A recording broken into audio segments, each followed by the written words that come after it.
Well, welcome back. I hope you were well.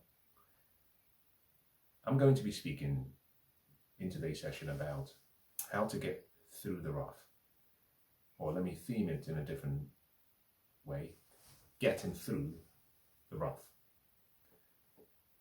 Many years ago, I started my personal development journey. I consider myself lucky that I found, some of which I stumbled upon, but I found certainly very, very good mentors and very great teachers. One of the things I learned very early was I was pursuing answers. I had questions that I could not answer myself, and I was seeking for answers. I realized that the knowledge that I had got me to where I was, and even more importantly, got me into the ditch that I found myself in. I was aware that the same knowledge could not get me out, and I had to look beyond myself and seek for those who had lived and overcome what I was struggling to overcome. As part of my early learnings, I came across a philosophy that was profound. One of the things I learned was that we're not guaranteed happiness and fulfillment in life. We're not guaranteed any of that. That life is about suffering and pain. Pain has already been built into the schedule of life.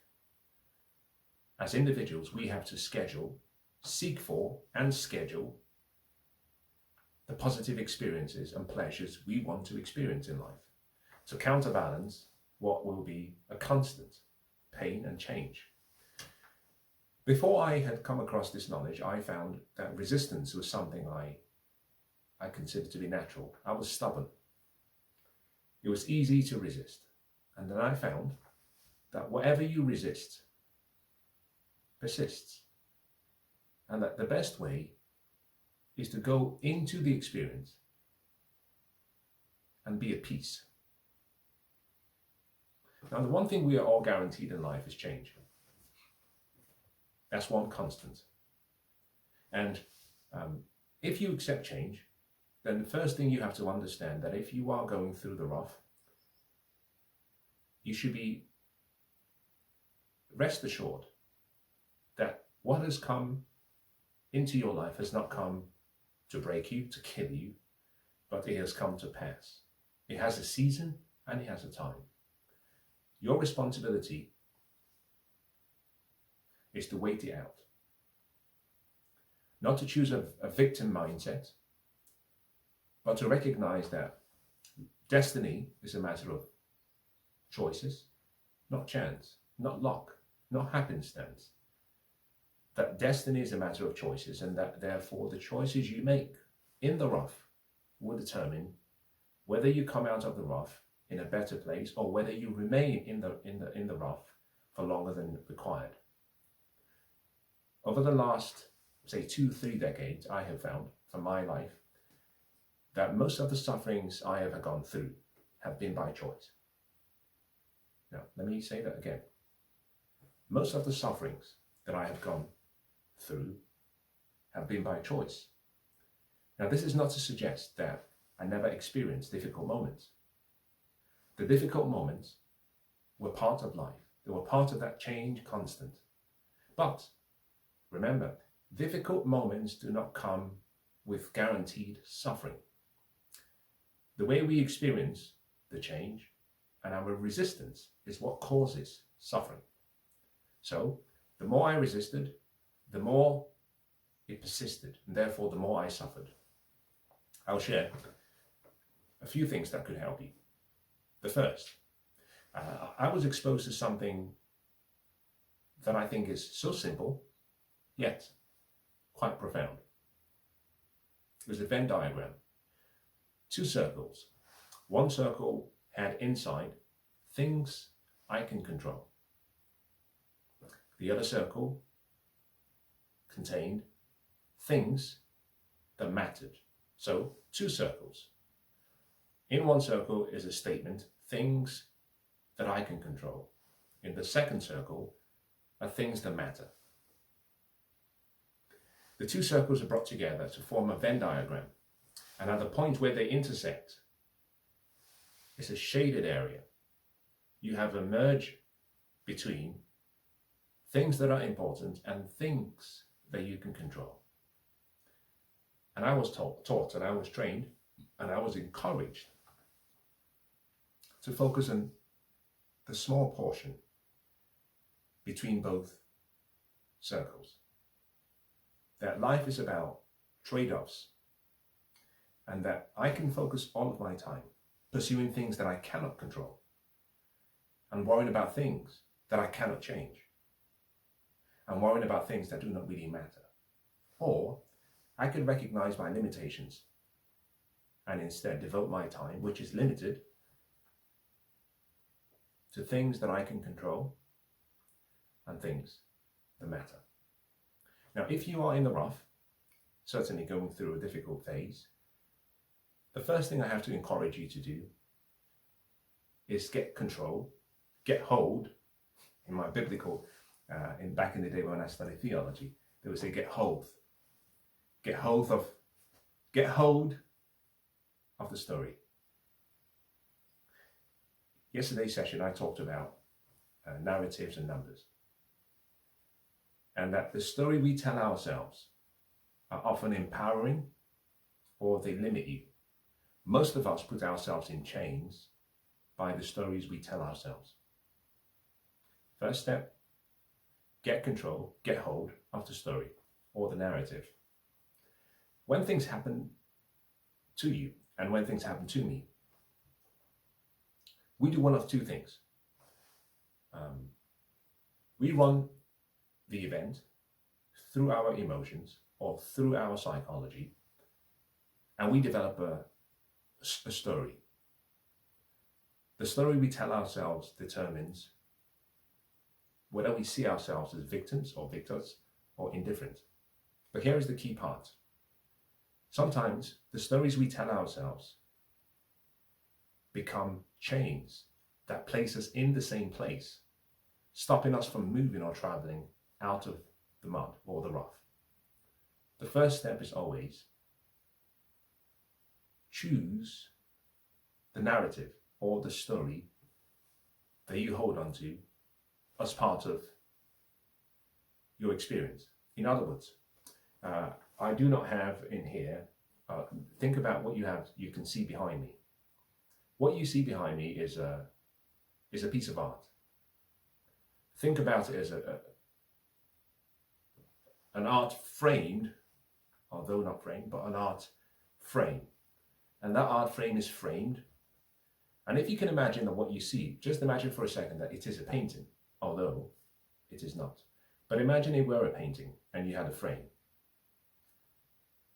You can choose at any point in time in your life to reframe your experiences, because the frame upon which you place the experience determines what you see, how you feel, your behavior, and therefore your actions.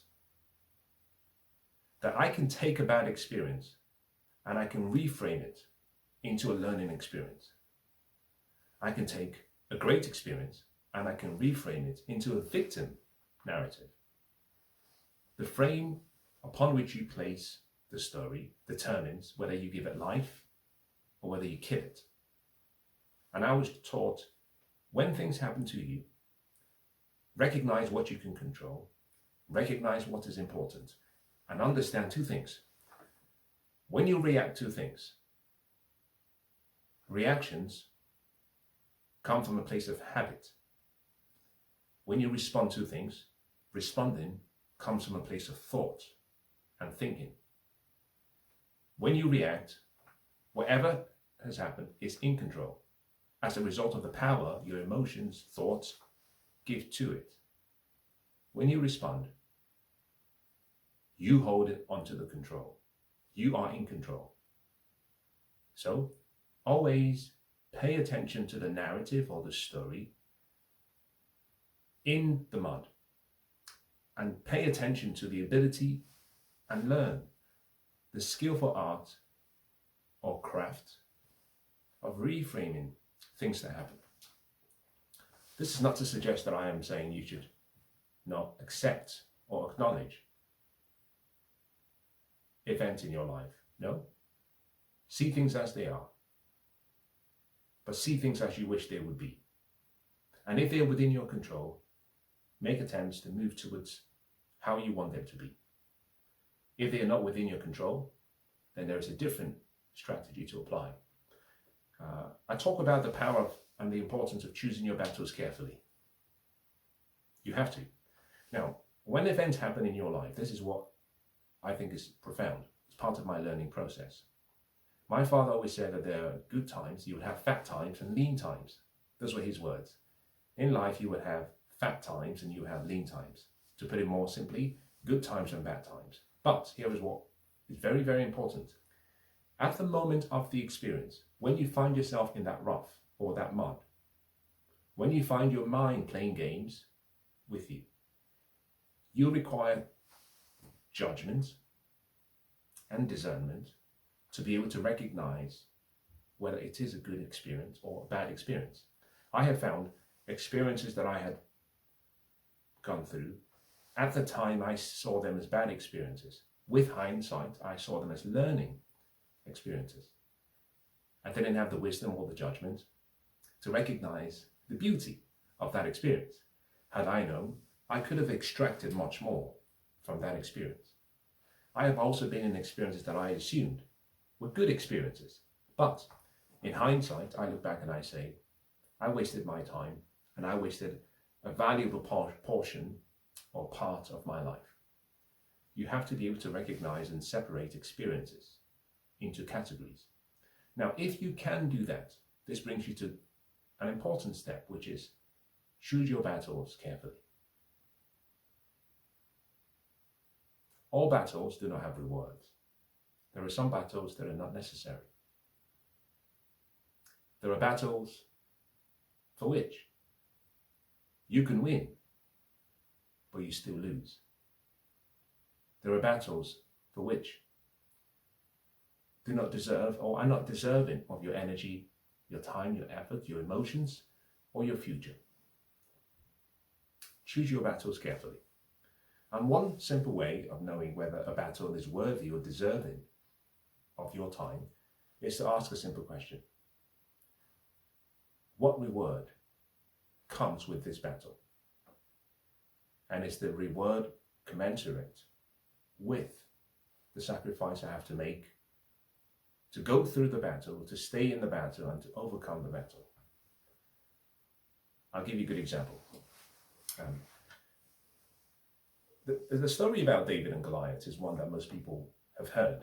Now, whether you believe in the story or you don't, I think it serves an interesting story nonetheless. The account of the story says that you have the Israelites and the Philistines gathered for war.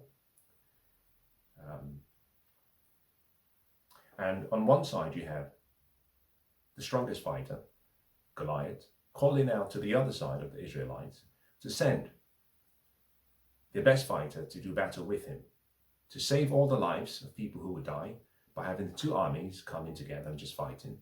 And there was an agreement. Why don't you send your best fighter? We'll send our best fighter. Whoever wins, wins, and the losers become servants to the winners, to the victors. On this particular day, David happened to have been bringing food for his younger brothers. David, the younger brother, happened to have been bringing food to three of his older brothers who were in the army, fighting for the king, King Saul.